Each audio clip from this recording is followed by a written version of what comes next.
si Super Prince. This Ito na si might Kiko. just be a Pwede nila losing flicker. fight.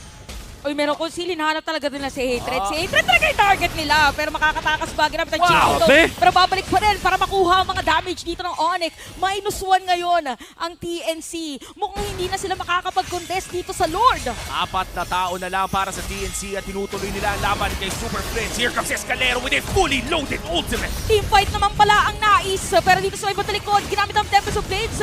Ang huli-huli dito is Yasuo. Pero merong Winter Truncheon na gagamitin. Pero hindi sapat. Super Prince na makakakuha ng kill niyan. Kasi kaya na unti-unti na rin pumapasok dito sa base ng TNC. Kailangan dumepensa ngayon para hindi na yata kailangan ng Lord. 3v5 scenario, pasok with the circling eagle. Pero mukhang mananakap dito ang dalawa. Kakaibang puso ang pinapakita ng TNC ngayon. Buhay pa rin ang tatlong miyembro. Pinipilit dumepensa. Ginamit na rin ang Perisher's Wrath. Pero nandito na ulit ang Milky Way para sa Onyx. Kella! Look at Kella! Isa-isa lang tinitira. Kaya